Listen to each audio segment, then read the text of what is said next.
Well, thank you very much, John. JD, first of all, thanks for stopping by.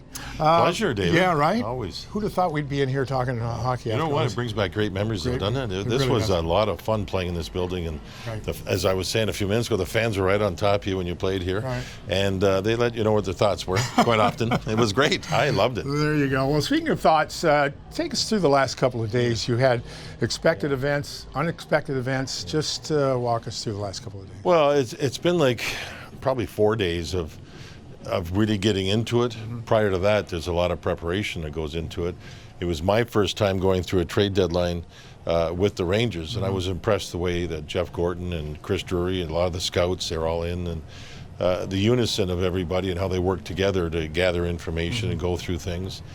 And then we've often said in this business you get curveballs all the time, and you got a call the other night about the car accident with a couple of the players, and that's a major curveball. Sure.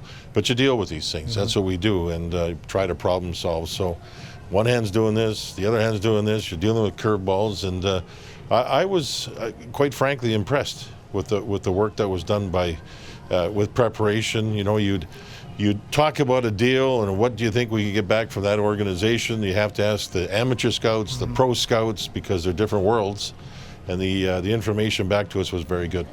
Well, listen, my impression is you're kind of the orchestra leader of this. So your team has competed its way back into the playoff hunt. So how important is it to address that and yet keep an eye on the future? It's a fair question, and it's a good question, and it's complicated. But you have to make decisions that are right for the franchise long term. Signing Chris Kreider is a long-term commitment by him to us, and by us to him. And we think with the way he's played, in particular the last 35 games, the way he's played with Mika Zibanejad, he's part of the first unit on the power play, the speed factor in the game today. These types of things added up. And so with that marriage will keep going. Brady Shea was moved, and that was a hard one. He's one of the good people in this business, really fine young man. But there's lots of implications when you make deals and think about the future, and there's cap situations, there's young people we have that are in the wings that are future Rangers. All these things play into trying to make these decisions. 2 first rounders, 19 picks we're going to have over the next 2 drafts. These all give you flexibility, so you have to deal with every single aspect of those things and make decisions. Sometimes it's not easy. Brady Shea's, he's a really good kid. But I was traded. I remember it was never during the season. I got traded in the summer, which is easier probably, but it's part of our business.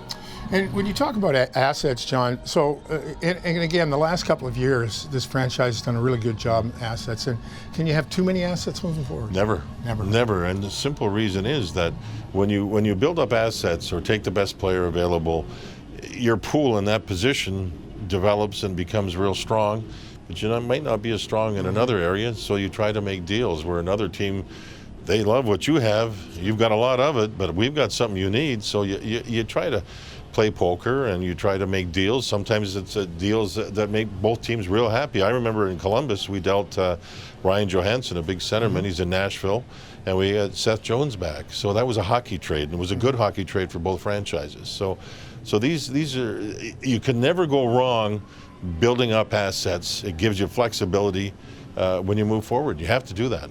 And another thing, I know it's your first time through in management for this franchise, culture. Talk about the importance of culture and how you develop culture. Well, you played, you were a captain of a hockey club, the Rangers. I mean, if you don't have a good culture, you don't have much.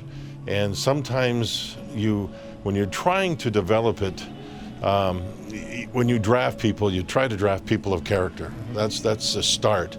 You try to have in-the-room leadership, and if that's not strong because you're young or whatever, your coaches can help provide it. Your management group can help provide it. The ultimate goal, though, is to have the locker room become the player's room, not the coach going down there to do things, or the general manager or the president or anybody else. And if you get there, you're in good shape. And then the players can police their own room, demand things amongst themselves, and if they have disagreements, they can go down as a group and talk to the coach. So we're in the middle of that. We're getting there, and I think we're all hands on board with that. We've got some strong character with a lot of our players, whether they're the older players or younger players, but it can always be better, and championship teams have that. You still need to be patient? Absolutely, but it's hard sometimes, Right. but you have to.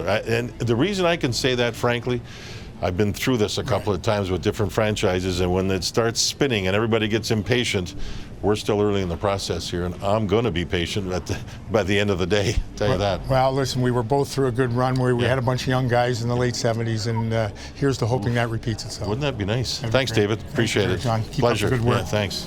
That's JD. Let's go back to JG, John Gino.